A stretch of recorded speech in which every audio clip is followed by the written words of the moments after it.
Hi, everyone. Welcome to Kindred Skulls. I'm Matt Freese, and I'm here with a solo pod for you today. It's probably going to be a little bit of a shorter episode today. If you can't tell by my voice already, I'm a little bit under the weather, so trying to save that a little bit here. But I'm probably not going to go as in depth as I normally do, or at least hit as many topics as I normally do. But I still want to go to a pretty good level of depth on the ones that I want to hit there. So we're going to cover the Vikings game against the Bears. Obviously, a nail biter that really didn't need to be if the Vikings could just recover an onside kick, right? And then we're gonna look to the Cardinals and talk about. There's been like a lot of actually other activity in the Vikings space, so I'm going to talk a little bit about that with Ivan Pace injury and things like that. So we're going to start it off here with the Vikings offense against the Bears, and I think the thing that stands out most to me from the game was Sam Darnold in particular. I thought Sam Darnold had a fantastic game. I might have said last week his game against the Titans was one of his best in Minnesota Vikings uniforms. I think I would say that pretty definitively this game was Darnold's best as a Viking in a Viking uniform. He was credited with 2 turnover-worthy plays by PFF. There absolutely were 2 plays that hit off of defenders' hands. And both were very similar plays. So Darnold was trying to anticipate in cuts, whether it was a dig route or some other type of in-breaking route, to Justin Jefferson in both cases where Jefferson was wrapping around a defender. So the first one was Kyler Gordon. You may remember the one that bounced off of Gordon's hands. And then the second one was Tremaine Edmonds, where it kind of went off of his hands, right? And he jumped in front of Jefferson. And honestly, I thought Darnold made the right decision on the play. We see a ton, and I love to highlight it, when quarterbacks make these anticipation throws on those in-breaking routes. And I just thought that the defensive player in both cases really read the play as well as he could have and was twitchy enough to be able to get back inside and make the play. Because typically the reason the quarterback's anticipating the route and the reason the quarterback's able to anticipate is he gets the defender to widen, and then they don't have the ability to turn their hips and get back inside to get underneath the route by the receiver who's running behind them. And Kyler Gordon was a great example on the first play of the 2 that I'm referencing, where he widens out and Darnold sees that widen out, knows he's going to have Jefferson come under open on the in cut, and Gordon just does a great job getting under that ball. That was just a phenomenal play from the defensive back. And I thought the same for the Tremaine Edmonds play. So I would take those 2 turnover-worthy plays and say, I don't think they were Sam Darnold's fault. And at that point, I think he really has put the ball in harm's way a couple times in even some of the better games, even against the Titans last week, or even in some of I didn't agree with some of the sacks he took, and even some of the better games early in the season, like the Texans game or the Packers game, or not the Packers game, but the 49ers game. There were instances where Darnold made a couple mistakes. I really didn't see many mistakes or missed opportunities downfield. There was one sack that Darnold took where he ended up scrambling, where I thought he had a couple options. He had Jefferson early and then Addison late, but he was also moving by the time I thought he had Addison open, so I don't really know if he would have had a clean enough pocket to make the throw. So I'm being pretty nitpicky, I think, if I wanted to grade him there. So other than that, I thought he was nails. I guess technically he had an interception negated by penalty on the 35-yard defensive pass interference to Jefferson. I don't count that because I think Jefferson makes that catch if Jalen Johnson doesn't grab his jersey and hold him up. I don't think the DB is even trying to make the interception. So, but yeah, absolute nails, especially coming back after hurting his foot, at the end of the game, completing multiple passes to drive the Vikings down the field, a fade to TJ Hockenson to get the field goal. To go up 11, and then in overtime, they started out backing themselves up with a 7-yard sack that I really didn't think there was anything there downfield. Darnold probably should have checked down, but it's kind of questionable. But he makes up for it, right? He gets them back to 3rd and 10 with a nice little check down, and then converts a play to Addison. Then they back themselves up again with a false start. Very next play, he rifles in a throw over the middle to Justin Jefferson. Jefferson has the defensive back draped off on him. He's able to break the tackle, get 20-something yards on the play, right? Very next play, holding call on the offense, right? So shooting themselves in the foot, putting themselves behind the chains. And I think they got it to a 2nd and 12 or something. And that's when he hit TJ Hockenson on the big deep over that basically sealed the game for the Vikings, right? They just kneel down and kick. But, I thought those plays were very impressive. I thought the deep post to Jordan Addison, that was a beautiful throw. Maybe a step behind, but whatever. I thought the touchdown to Jordan Addison in particular was a phenomenal throw from Darnold. During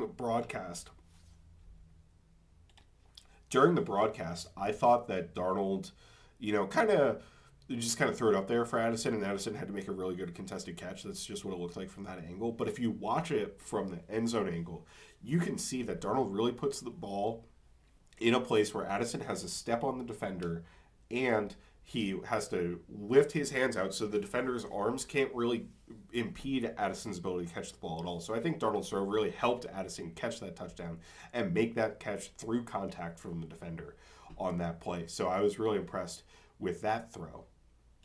And then I guess just the overall theme for me with Darnold throughout the course of the game was what I'll call pocket calmness, right? He was very calm under pressure in the pocket. You didn't see him make frantic plays. You saw him consistently throw the ball away once he escaped from pressure. And he looked to escape in a couple instances and threw the ball away, but I think that was valid because there was pressure coming on those plays, and there weren't really all that many options downfield in those situations. But otherwise, there were really a number of plays where he kind of stuck in there and delivered an accurate ball, despite the fact that there was pressure or he was getting somebody kind of pushed back into him. I think that happened for Dalton Risner a couple times where he had the guy blocked, but just where Darnold was set up in the pocket, Darnold was kind of moving forward trying to make a throw and wasn't really able to step into the throw. And I think this kind of happened on the big Addison post, actually, but was still able to deliver an accurate pass despite not being able to fully step in, get all of his cleats in the ground, and rip the throw as you might want to as a quarterback. So I thought it was a really high-level game from Sam Darnold. We didn't, I guess, see the scrambling, rushing and gaining yardage ability. I think the one rush he did have, which may have been actually the overtime holding penalty, I think it was, ended up getting called back. But outside of that, I thought great game from Sam Darnold overall. And then I want to flip it over to another storyline of the game for me, which was just how well the Vikings' weapons outside of Justin Jefferson played in this game. And I think a lot of their good play, I shouldn't say that. That's not fair to them. I think individually, Jordan Addison, Aaron Jones, and TJ Hockenson had fantastic games, right? All of them had over 100 yards from scrimmage, right? Addison and Hockenson obviously had over 100 receiving yards. Jones had over 100 rushing yards. But I would also say, that Justin Jefferson and his presence and how the Bears dealt with Justin Jefferson really helped those guys reach those peaks in those games, right? So they made great individual plays, and then also the Bears' defensive focus were how they were so wide open. And, I'm not sure that entirely applies to, Jordan Addison, because really, if you look at it, his two big plays were the 40-yard post catch and then the 69-yard play that ended up, it was a question of whether or not he was in or out of bounds. The Bears challenged it, and they weren't able to overturn it for a ridiculous NFL rule. By the way, the fact, I don't understand exactly what it is, but I guess because that specific camera angle down the sideline does not exist in all the NFL stadiums. And I think it's a little bit different from the end zone camera. Like the end zone camera in the All-22 is centered in the middle of the end zone. I think this camera that they showed the broadcast angle of, they showed the angle of on the broadcast, was actually aimed directly down the sideline. I guess because they don't have that in every single stadium, they can't use it on a coach's challenge specifically, but they could still use it if it was a booth review. That's just absolute ridiculous, archaic nonsense, NFL. You need to fix your review process. I've written about this probably multiple times at this point, but if not, I wrote a zone coverage article over a year ago about how much better the startup leagues review process was and how much more engaging it was for fans to be able to see that. And the NFL just needs to do that. They just need to do a better job of this review process. It's really frustrating. But I apologize for that tangent there because I want to get back to Jordan Addison. I thought the post was a nice win from him. I thought it was a great play design from Kevin O'Connell.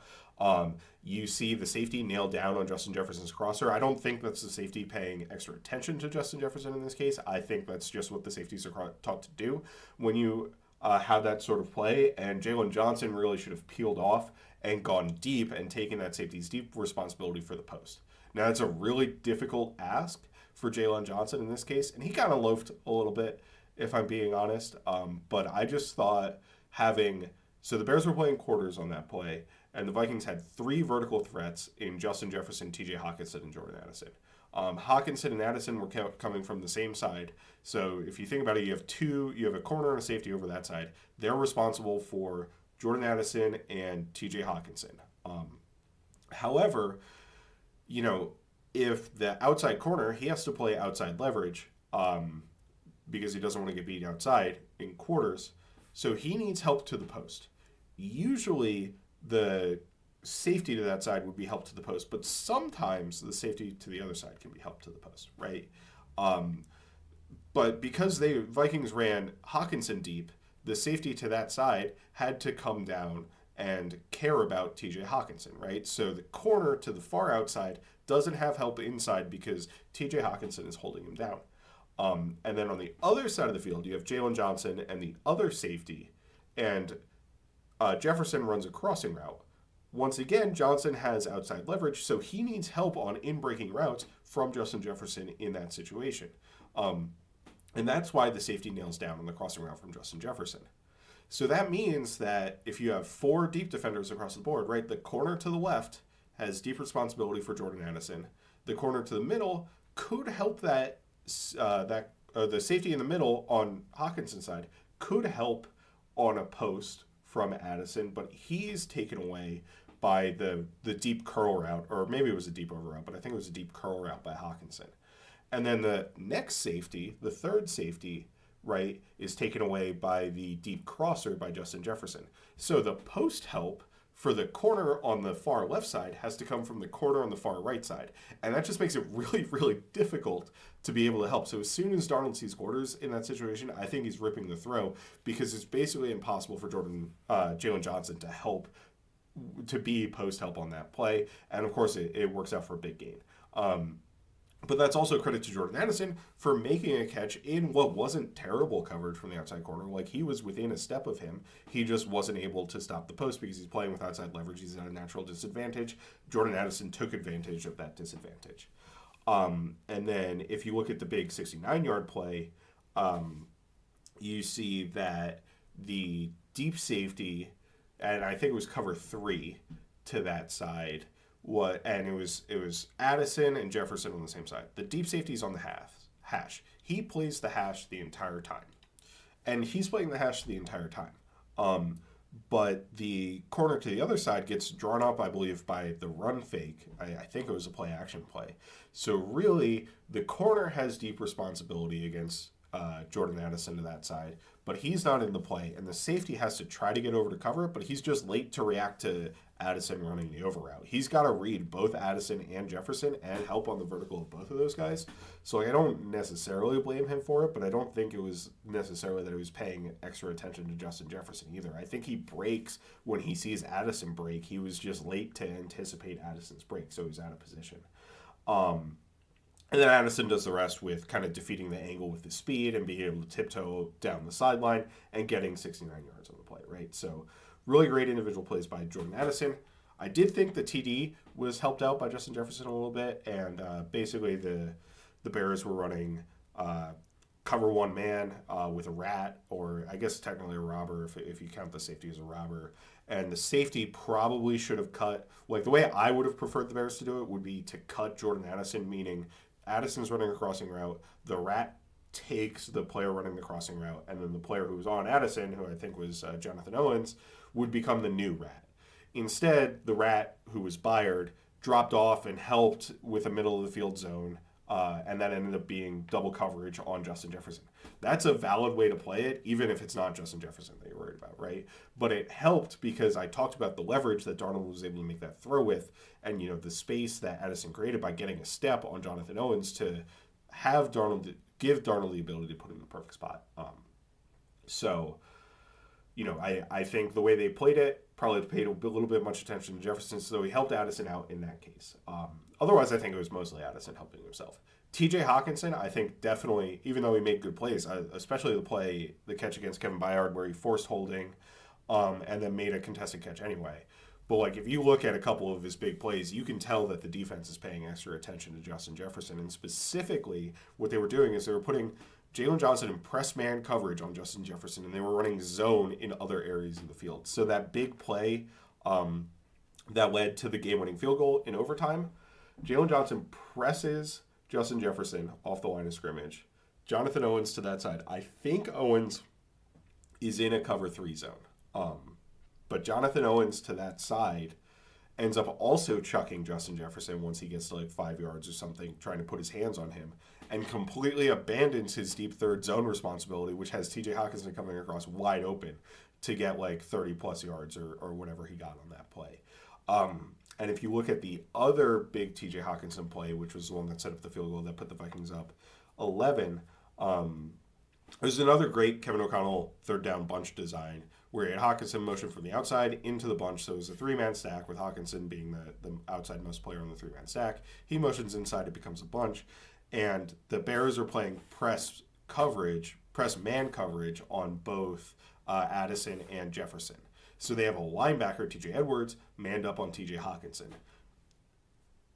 Hockenson moving inside forces the linebacker to move inside with him, and then they have Hockenson run a switch release with the 2 receivers. So Hockenson goes to the outside on essentially a wheel route, and Jefferson and Addison, but Jefferson specifically attacks upfield. So when Jefferson attacks upfield and Hockenson is running to the outside, the linebacker's trying to move laterally, and he clips feet with Jalen Johnson. Jalen Johnson ends up falling down on the play. He absolutely interfered with Justin Jefferson or held Justin Jefferson or whatever you want to say, because as he's falling down, he grabs Justin Jefferson and basically bends him, so he's standing like completely bent over.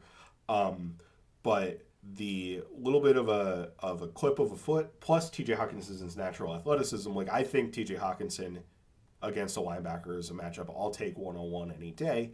And I think Edwards plays a little flat-footed and TJ Hockenson has the speed to go out and win this. So I don't want to say like Jefferson caused Hockenson to win, because I think Hawkinson's own ability also helped him win. But, it just creates TJ Hockenson wide open once again. So those plays absolutely opened it up. The Jalen Nailor touchdown was another one, and there was a couple other plays where on the Jalen Nailor touchdown, you can see the defensive back sink because he's concerned about Jefferson running into the corner. And as soon as he sinks, it's a smash concept. So the read for the quarterback is if the defender in the flat sinks back towards the corner, you throw the flat. Sam Darnold throws the flat. And obviously, if he goes up towards the flat, you throw the corner, right? That's the read. It's just a high-low read on that corner. So Sam Darnold throws the flat. Jalen Nailor has just enough space to get it in for the touchdown, right? That's Justin Jefferson influencing the game without putting up numbers in the box score. 2 catches for 27 yards or whatever. Obviously, he also influenced the game by the pass interference calls that he got, one of which directly led to a touchdown, right? I think because the Vikings were put in scoring range. I think that was actually the Nailor touchdown is what that led to. And then the other one converted a 3rd down, right? So pretty impactful. Those items don't get put in the box score because I guess, even though they move the football for the offense, we can't count them as passing yards because it's technically not a pass. And that would screw everything up from sports gambling to fantasy football to everything on down. So I understand why it's not changed. But, that is what it is. So great offensive output from the Vikings. And I think it was all driven by who Kevin O'Connell is as a play caller. And that's kind of what I wanted to get into because I guess I saw on Twitter, like, some people make references to people massively complaining about the Vikings play calling and, like, even calling for Kevin O'Connell to, like, give up play calling duties. And that is, honestly, and hopefully I don't need to explain this to you too hard if you listen to this podcast, but that is one of the most ridiculous things I have ever heard. And I guess I can see some people having frustration about like the 4th down call that the Vikings failed, right? Which a 4th down call that TJ Hockenson was open on, and Sam Darnold, who read out the play, was a tick late to get to. Like, I don't really put it all that much on Sam Darnold. I think he probably could have moved on to his reads a little bit faster, but like, at the end of the day, it probably wasn't the best play call in the world in that situation, but it wasn't a bad play call. They got a player open. I just didn't love the fact that Darnold opened to the left-hand side on that, which had like Addison and Aaron Jones as the read. I would rather have my read be a Justin Jefferson and TJ Hockenson combo on that play, particularly TJ Hockenson, who's great at making contested catches in those short yardage situations. But if you look at overall, the Vikings are 4 for 7 on fourth down. That rate is 17th in the NFL, so it's middle of the pack, but it's not atrocious, right? It's not to the level where we should, in any way, look at the way Kevin O'Connell is calling fourth down plays, and that includes a lot of fourth and shorts, right, around that area of the field, and say that he's bad at it. It's also notable that they've only had to do it 7 times because the offense, A, moves the ball pretty effectively, but B, we've been winning so many games that they don't really need to go for it on fourth downs in those kind of questionable situations. So I just think that criticizing Kevin O'Connell and saying he should give up play calling duties because you disagree with like one fourth down call or something like that completely misses the entire picture of what he's able to do as a play caller. I talked in my designs about a couple of the detailed nuances that the Vikings put together from an offensive perspective that is Kevin O'Connell's job, that are just so high level and so effective at attacking the opposing defense. And that's what O'Connell brings on a consistent basis. Like, his play design is up there with absolutely the best in the NFL right now. Like, I would probably say he's a top 5 play caller in the NFL, and that includes Ben Johnson, that includes Andy Reid, that includes Matt LaFleur, that includes Sean McVay, that includes Kyle Shanahan. Right, I just named 6 guys. I think that if you took somebody who's kind of independent, looked at the tape, who had a strong understanding of like what offenses are trying to do from a schematic perspective, looked at the tape of all of those guys, I think Kevin O'Connell would probably come out above at least a couple of those guys who are generally the consensus top player callers in the NFL right now, right? I think he calls plays at a really, really high level, and I talk consistently on this podcast about the design details that show that. So I just wanted to put that out there. Like, Kevin O'Connell's awesome. There is no world where I don't want him to be the offensive play caller for the Minnesota Vikings. For like, honestly, like ever. Like, he's great. If you want to read a little bit more about Justin Jefferson and how he opens stuff up for the rest of the offense, I do have an article out on Zone Coverage. It's probably coming out Wednesday morning, so this might get out Tuesday night, so there might be a little bit of time before the article comes out, but most of you will probably listen to it. By the time you're listening to this, the article will be out on zonecoverage.com. I also have an article on how Kevin O'Connell has been such an effective play caller and it's lifted Sam Darnold. That came out around the bye week, so if you just go to my author bio, it should be there as well. And it just kind of talks about some of the impressive elements of play calling design that Kevin O'Connell has, particularly his third down bunch motion stuff, which I think is one of the most innovative things that are going on in the NFL right now. So with all that being said, I just want to flip it over to the defensive side of the ball for a little bit, and then we'll get on to a couple of the other items that I want to talk about. So on defense, first, I have to shout out, and I hate to do it, and I don't think anybody really listening to this is going to like to hear it, but I thought Akayleb Williams played a fantastic football game. There were some blemishes. Like, he had 3 balls that could have been picked. I talked about the passes that Sam Darnold could have been picked. I thought those interceptions were a little more valid than the potential interceptions from Sam Darnold. There was one where he just missed a ball over the middle to Cole Kmet high, and Harrison Smith couldn't make a catch on it. There was one where he was trying to throw a seam route to Keenan Allen, and he definitely wasn't on the same page. I don't think the pass was very accurate, to be honest with you, because even if Allen was trying to go back shoulder on that seam, I don't think it was in a situation where Allen could have caught it at all. But Cam Bynum kind of dropped that one and let it go through his hands, which is rare for him, right? Like, he's got great ball skills. And then the third one came on the Bears' final drive of regulation, I believe, where it was Tampa 2 and Williams was trying to hit a hole shot. Stephon Gilmore came off of that and almost intercepted it. I think that's more of a good play by Gilmore. Not to the level that it was complimenting like Kyler Gordon, but I think it's more of a because that is an area where you need to be cognizant of what that underneath corner is doing if you're a quarterback. Um, but more of a good play by Gilmore and an instinctive play by him than necessarily a terrible decision by Williams. But still, I think on the same level or worse of a decision than what we saw from Sam Darnold in his two interceptable plays. Which another thing I want to get to just real quick on a tangent is just how awful this Fox broadcast was. Like it was all about the Bears. It was all about how well Caleb Williams is doing. I talked for a bunch about how well Sam Darnold did. I thought Sam Darnold outplayed Caleb Williams. And again, I thought Caleb played really well, but nobody's talking about Sam Darnold because he's not interesting because it wasn't the number one overall pick, right? And then it was also bizarrely all about the Bears defense and how they were playing well. And that was the weirdest thing to me is like after the Aaron Jones touchdown, who I didn't touch on at all, but I thought he ran very well. Right, Aaron Jones, I thought had a very good game. Totally deserved the 100 yards that he got. Obviously, the fumble is a blemish, but he made up for it with the touchdown. But when the Bears were on defense, they were talking about how like DeMarcus Walker was having this awesome game, and that's the first thing that Daryl Johnston led with when Aaron Jones scored that touchdown was how good of a game DeMarcus Walker was having. It's like, dude, they're losing by like 11 points, and the Vikings just scored a touchdown. Why are you complimenting the Bears defense? And then they were talking about how they were shutting down Justin Jefferson. Meanwhile, TJ Hockenson, Jordan Addison, Aaron Jones are all going off for 100 plus yards, right? Like it was just a bizarre focus, and it didn't seem like they prepped for the Minnesota Vikings to play well in the game, which the Minnesota Vikings had the lead by like a significant amount basically the entire game. And it was all about how good the Bears were playing despite the fact that they were losing. So really weird broadcast to me. Didn't like it at all. Would not recommend. And like honestly, I thought some of Moose's like analysis when he's breaking down plays was pretty good, but just the overall tone of the broadcast was super weird to me.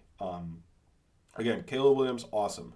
Like we can say as Vikings fans, oh, look at how close he was to not making some of the great plays he's made. Like Andrew Van Ginkel got so close to deflecting that 40-yard pass to Keenan Allen, or he got so close to sacking Caleb Williams on the 30-yard pass to DeAndre Swift, or they should have called holding on the one where he escaped and threw a laser to Cole Kmet that Kmet couldn't bring in when he was in the end zone, right? And it should have been a safety.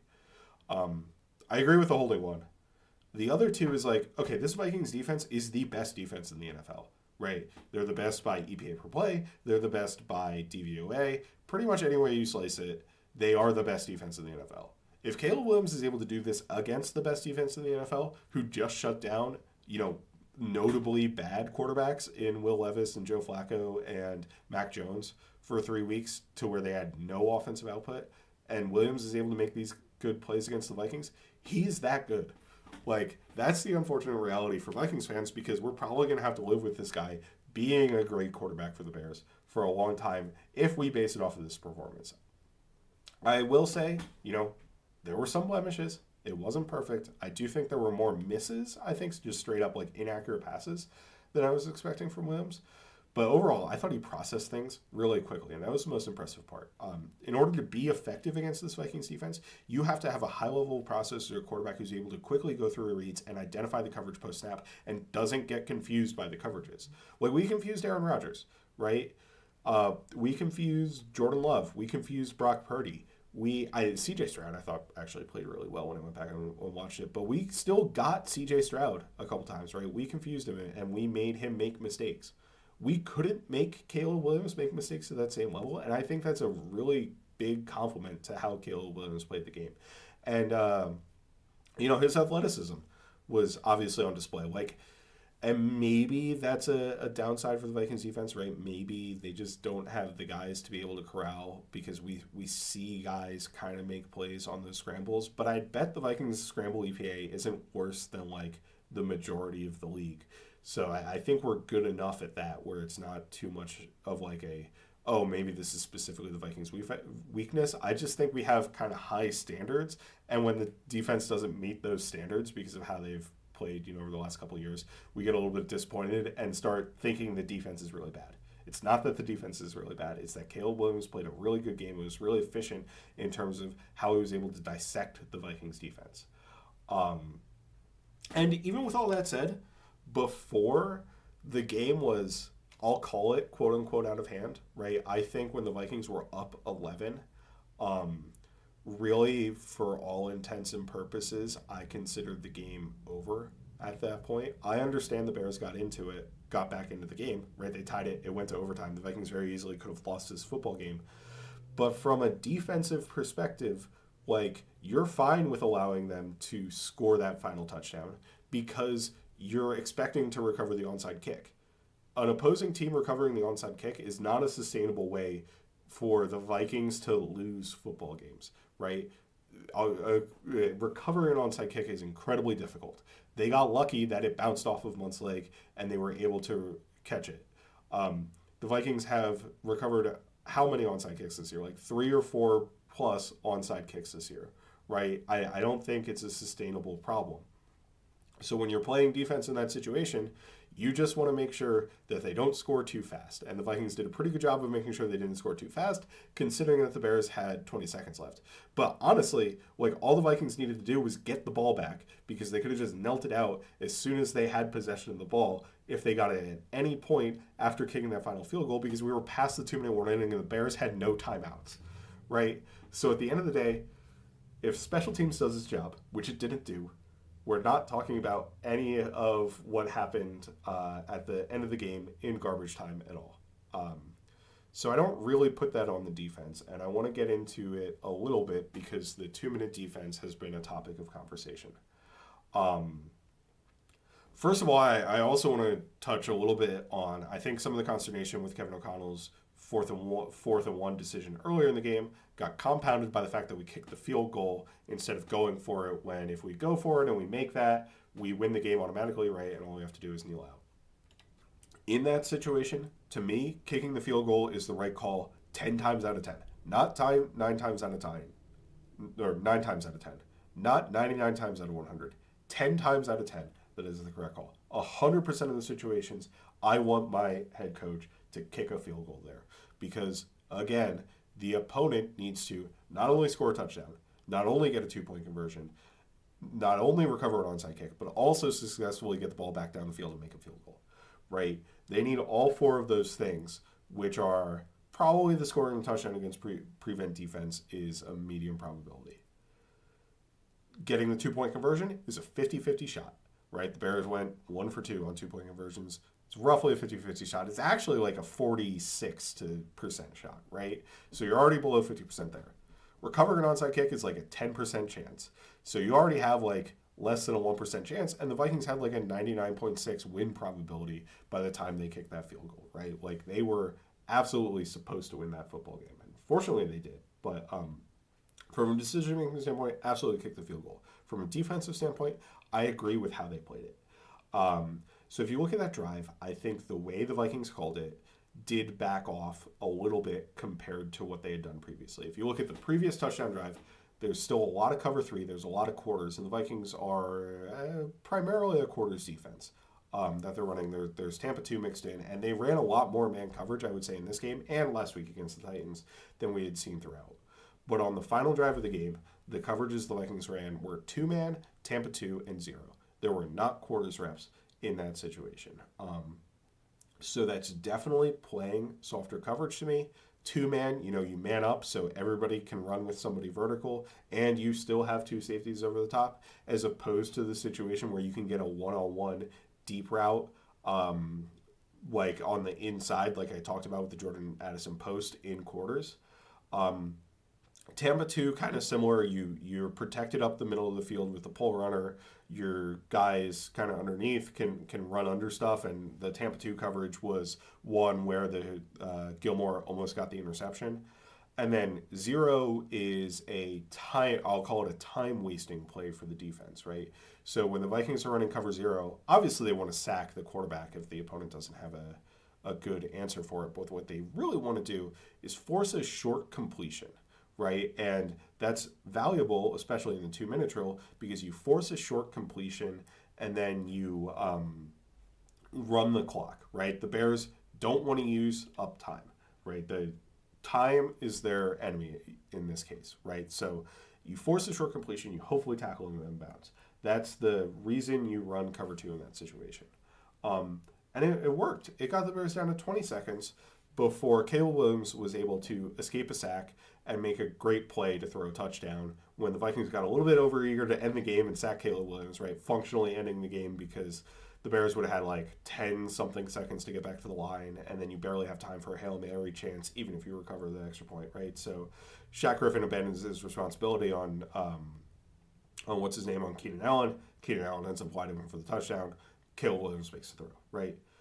Great play. He escaped what probably should have been a sack, and great individual play from Akayleb Williams there. But, at the end of the day, I'm fine with the coverage because it wasted a ton of time.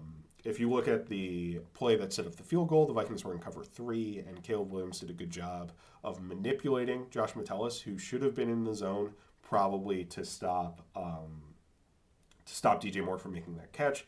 But Akayleb Williams has a shoulder fake that brings Metellus up to a shorter route, and he's not there for the dig to Moore. So that was kind of a failure on Metellus' part specifically.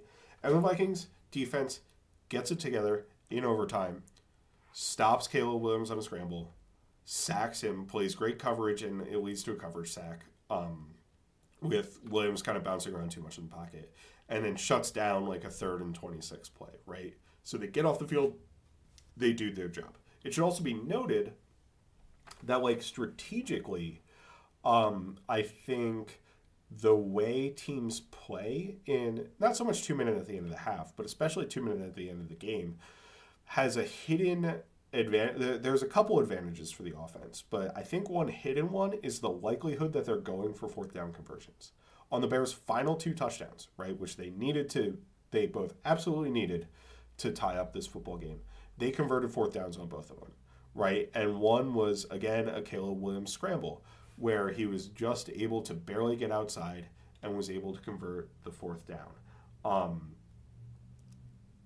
The other one was a throw, I believe, to Rome Odunze over the middle of the field, where Cam Bynum had really close coverage and hit it in the back, and it was a tight window throw that the Vikings forced, and they just weren't able to, make enough of a play to turn the ball over on downs in that situation. So it's not like the Vikings were, giving up on these 4th downs. It's just the opponent kind of made a slightly better play than the Vikings were able to make on defense, and they needed 4 opportunities to do it in those cases. So when you have a 3rd quarter drive, when you get to a 3rd and 3, to a 4th and 3, you're going to kick a field goal or you're going to punt, right, depending on where you're on the field. When you have a first half drive, you're going to kick a field goal or you're going to punt in a lot of situations. There are some aggressive teams that'll go for it, especially if you're around no man's land. But if you're out like the 20-yard line, you're going to kick a field goal or you're going to punt. When you need a touchdown at the end of the game, you have to go for it in that situation.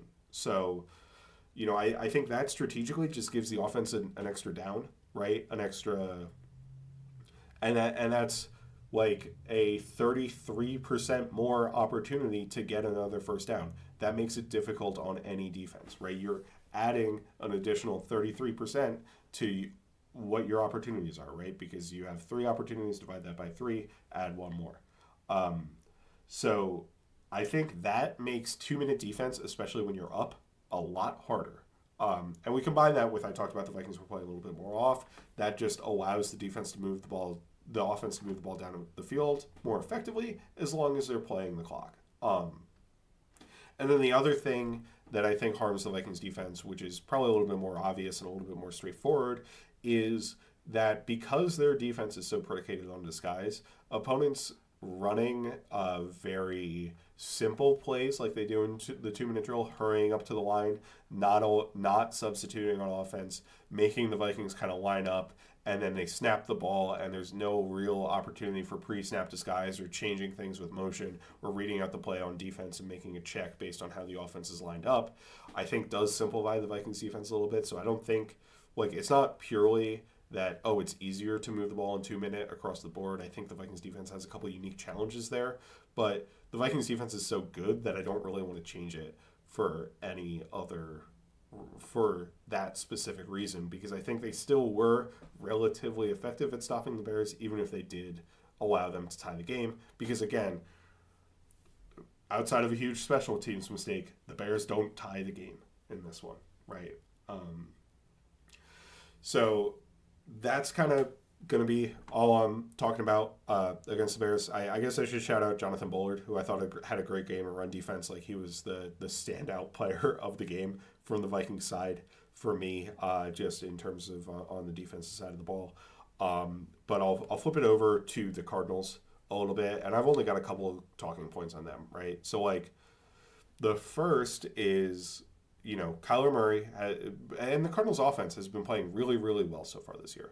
So my biggest question is, can Kyler and the Cardinals offense, Drew Petzing, who I believe is their offensive coordinator, was a former Minnesota Vikings guy, I guess, and Nick Rawlis under the Zimmer era, and Nick Rawlis was also a Vikings guy under the Zimmer era. I think they went with Stefanski to Cleveland, both of them. But, can they figure out the Vikings defense in the way that the Rams and the Bears and the Lions have, right?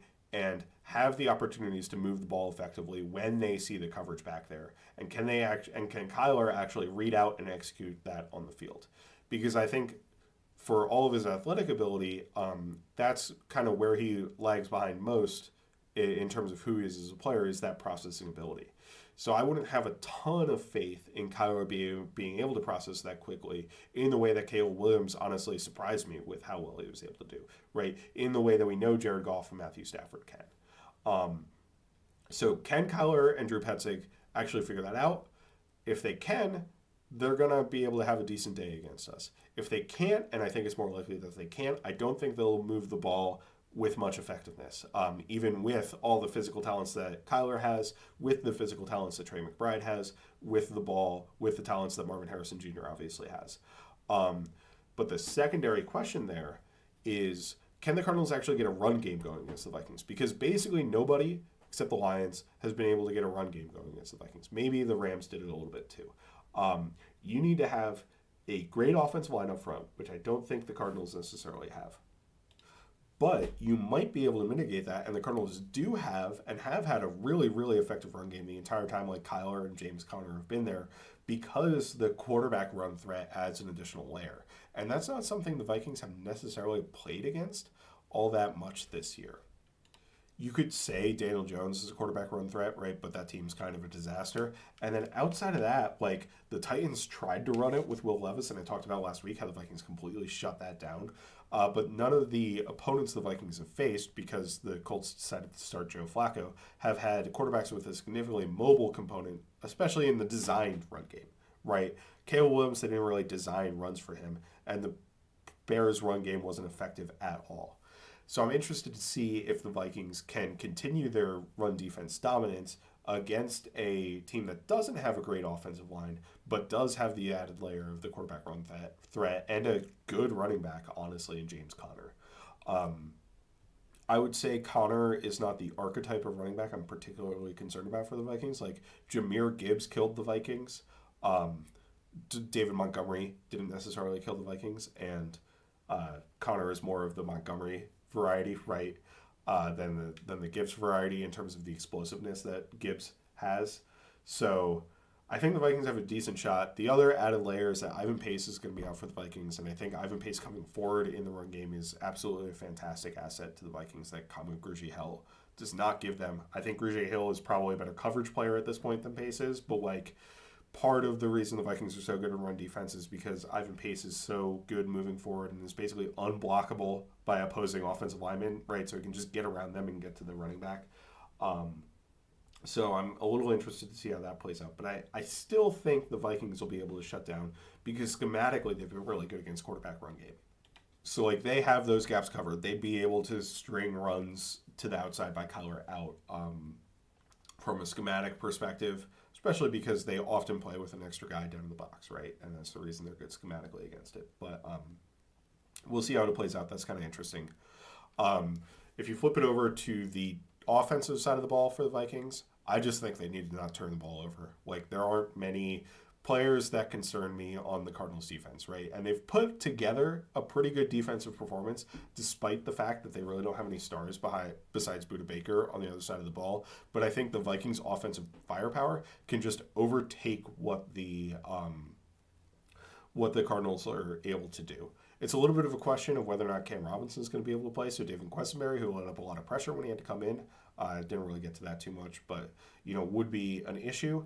But the Cardinals don't really have a great pass rush threat. I think Zaven Collins, who's like a former linebacker converted to an edge rusher, we'll get to another one of those a little bit later, but is kind of their best pass rusher right now because Dennis Gardeck went on IR.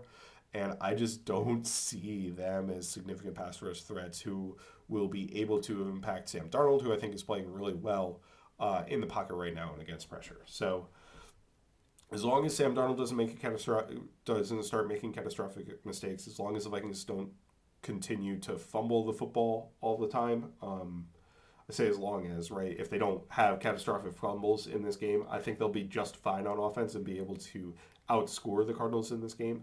So, if the Cardinals offense is able to put up a fight and actually exploit the Vikings defense, that means I think it's going to be a close game. If they're not going to be able to, I think the Vikings win pretty handily. Obviously, if the Vikings have catastrophic mistakes on offense, then even if their defense is good, it might be a close game. Or if their defense is bad, they're going to lose, right? So, and the Vikings have had a ton of catastrophic mistakes on offense this year, right? So it's not a guaranteed thing by any stretch of the imagination, but I do think they're set up well on offense to beat the Cardinals. And I think the specific limitations or downsides for Kyler make this a pretty juicy game for the defense as well, especially with the ability to get a couple turnovers. So with that, I want to flip it over kind of to some interesting things. So Ivan Pace has gone on IR, and the Vikings have brought in Jamin Davis. And then they've also cut two players who are a little bit relevant, draft picks who, I believe, 2022 in Akayleb Evans and Nick Muse. Akayleb Evans has already been claimed by the Carolina Panthers off of waivers, so he will not be back. I believe the Vikings are trying to get Nick Muse back on the practice squad. He's kind of been a guy who's been throughout his career up and down, so that one's not a major thing to me. I won't go a little bit deeper into that. But, the big one is Ivan Pace to IR. Right, and I don't think the Vikings necessarily. I talked a little bit about, especially in run defense against the Cardinals, how it might be an issue. But I love Ivan Pace as a player. I think he's an absolute spark plug. I love him as a blitzer, and I love him coming forward against the run. I think Ivan Pace still has major struggles in coverage. So, I love the energy that Ivan Pace brings. I think the Vikings defense is going to miss that. But from an overall schematic importance, I don't know how high Ivan Pace is up on my list for the Vikings, right? If I list off players who I think are more important from the Vikings, I'm going to get to 8 or 9 before I get to Ivan Pace. Grenard is more important. Van Ginkel's more important. Cashman's more important at the linebacker position. The corners are more important, particularly Byron Murphy and Stephon Gilmore. All three of the safeties are more important in Harrison Smith, Cam Bynum, and Josh Metellus. So that's most of the defense. I think Harrison Phillips is a lot more important just of what he brings as a captain along the defensive line and his run defense ability than what Ivan Pace brings. I think you could argue that Jonathan Bullard and Shaq Griffin are more important just because Shaq plays corner, which is a more important position and has the value for coverage, and Jonathan Bullard has been absolutely lights out as a run defender across the course of the year as well. So you're getting, close to 10, 11 players in terms of importance. So I think Kami Grugier-Hill, from what we've seen from him so far this year, can fill in and actually help the Vikings coverage a little bit with Ivan Pace out. He's not going to be nearly as effective coming forward. And that's the big downside to missing Ivan Pace. I think what's interesting is the Vikings signing Jamin Davis from, he was formerly with Washington. I think he got cut earlier this year. He was an off-ball linebacker. They moved him to edge rusher. He's a lot bigger than Pace is. And so here's the thing. Pace is a very stocky player. He is a built-up player. He's 230-plus pounds despite being 5'10", right? So, when I say bigger, I mostly mean taller for Davis. But, that probably matters along the linebacker. Pace's size is the reason he went undrafted. So, Davis's size is an advantage when comparing him to Pace. But for Davis, he just hasn't been able to put it all together from an instincts perspective. That makes it interesting to me because I think that the role that Ivan Pace plays going forward, attacking opposing offensive linemen, attacking opposing running backs and blitzes, might be a solution to get usefulness out of Jamin Davis. It was what worked very well for Devin White when he was a star with the Bucs, right, and got all these accolades that he probably didn't deserve. It kind of worked for Patrick Queen with the Ravens, and I think he kind of turned into a more well-rounded player. Now, Devin White wasn't able to replicate that success, elsewhere, and Jamin Davis hasn't been all that high level of a player so far in the NFL. So it'll be interesting to see if the Vikings get anything at all out of him. But I think with a couple weeks in the system, we start rotating him in situations where we would want pace in the game, kind of moving forward and blitzing, and we see what we get from him. So that's kind of my take on Jamin Davis. The other take I want to have is on Akayleb Evans a little bit. Like, I was never Evans' biggest fan. I thought there was promise, and I thought he certainly showed promise last year. I thought the end of the last year was obviously a disaster, and then he didn't really seem to recover fully from that and be able to play and execute at a high level. So I get the Vikings releasing him, and I guess he had been usurped on special teams, especially after one of the disastrous games that he had by Trent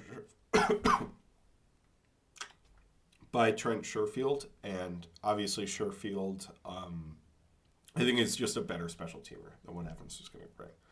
So it's tough for the Vikings that they don't have any corners under contract for next year, right? I think Dwight McLaughlin on a rookie UDFA 3-year contract is the only one who is actually, has a signed deal for next year. Maybe technically Najee Thompson too, who's on IR.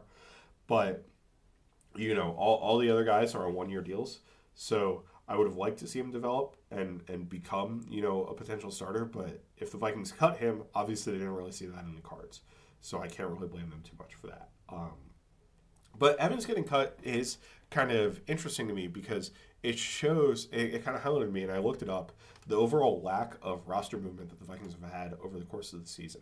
So if you look at it, the only 2 cuts that they've had that have ended up going elsewhere were Jaron Hall, who I guess is currently with the Seahawks, and now Akayleb Evans, who got rostered by the Panthers.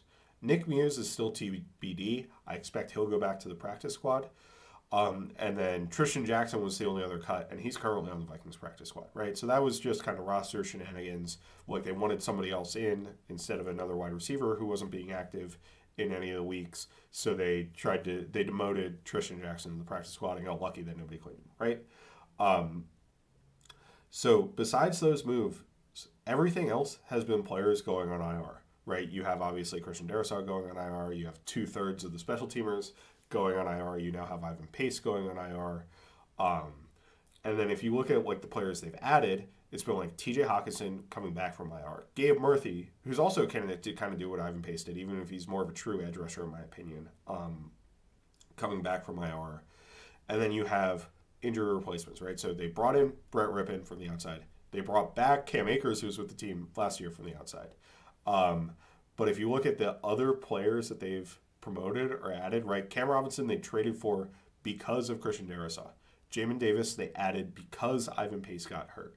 The kicker, Parker Romo, they added because Will Rickard got hurt. Technically, Jake McQuaid's a practice squad guy, so he doesn't count as somebody who got added to the roster, but they added him because Andrew DePaula got hurt. TJ Hockenson came back from IR, right? That was one of the other moves. So, like, you look at... So, Dalton Risner came back from IR, was another one of the moves. Taki Taimani on the defensive side was the guy who kind of went on IR to swap that out, right? So, like, you look at all of those moves, and the Vikings really had everybody in their system except for, players that were very specifically injury replacements, or, I guess, Brett Rippon, who they just preferred to Jaron Hall, right? So the Vikings have kept guys within the system. They've promoted them when they think, when they have injuries or something like that. And only when they've had major injuries is when they kind of go outside the system at positions they can't replace in-house, right?